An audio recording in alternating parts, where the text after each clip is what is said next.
Hey guys, and welcome back to our YouTube channel. So I'm a bit confused this morning, but Marie is a little bit No, late. sorry, I'm here.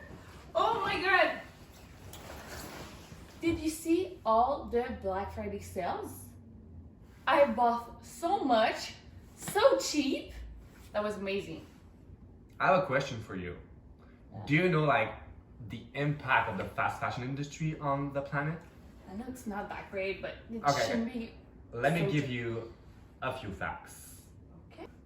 You know what? Do you know that 107 billions of clothes and 14.5 billions of pair of shoes were purchased in 2016, and that 3 out of 5 of them were just thrown in the wild every year?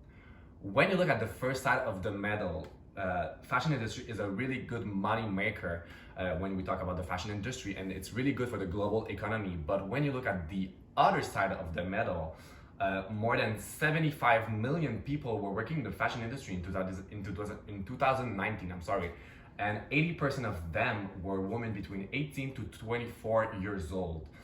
In Bangladesh, they are really underpaid, even under the poverty line. So they're paid $96 per month, and they just cannot afford good food, and they can't afford good quality of life for their families. So it's a really bad industry for the social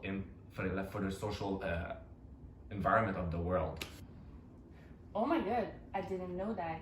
I would like to learn more about it.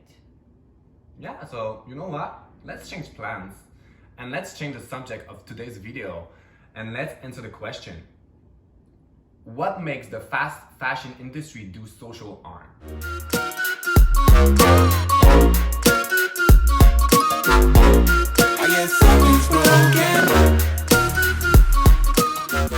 Welcome back for real this time. So we took the time to do some research, coffee in one end, laptop in the other one, and we're ready to tell you more about the fashion industry. So when we did the research, I read an article. It's called Fast Fashion, a State of Social Harm and State Corporate Crimes. It was written by criminology researcher Dr. Kaja Simonik. So she published her work focused on harmful yet normalized practices in the fast fashion. In this article, she describes primarily social and environmental abuse of prominent corporations, ignoring the laws and ethics for better profits. Furthermore, how they get away with it with the help of local governments. In this article, we learn that social harm is a concept often used to describe various adverse events, inequalities, and injustice not addressed by criminal law. The impact of fast fashion is not only low salary, pollution, and poor work environment. It is also social harm in the form of sick factories workers and environmental changes. For example, in 2013, the Rana Plaza producing clothes for various famous fashion brands collapsed, leading to more than 1,100 and injuring 2,500 people, knowingly at the deadliest accident in the history of this industry. By writing this, Simonik provide another strong example of how social harm is made by the fast fashion industry. It's making me think that I read a media article about fast fashion that corroborates the fact of Simonik. This article was published on the website Our Good Brands. This document entitled "The Real Impact of the Fast Fashion Industry in the World" explains how the clothing industry can produce high-speed garments at a low cost. It states that there is 52 seasons in the fashion industry, in the fast fashion industry. So it means it's one for each week of the year. Today, the objective is to produce huge quantity of clothes faster and cheaper than their competitors. Consequently, the industry was relocated entirely on the developing country, 97% of them being in Asia. We could talk about the Rana Plaza incident, but the main problem is that this kind of practice from the big companies avoid the development of the local labor law by threatening them to leave the countries with thousands of jobs where they have lower labor costs. Sadly, there is almost nothing to do about it. Companies are not directly involved for the working poor conditions, but they are buying local companies that do employ them. In this way, they are protected from the law and could say that they didn't know about the poor working conditions. Last but not least, GMO companies provides most of the cotton used in the industry. The fertilizer and other products used to make all the growth of the plants are highly toxic. They pollute water and are really bad for the souls. As a result, cancer, mental retardations, and physical handicaps occur, as always, in developing countries where people don't have the money to afford good medicines. Talking about disease, it made me think that I read a media article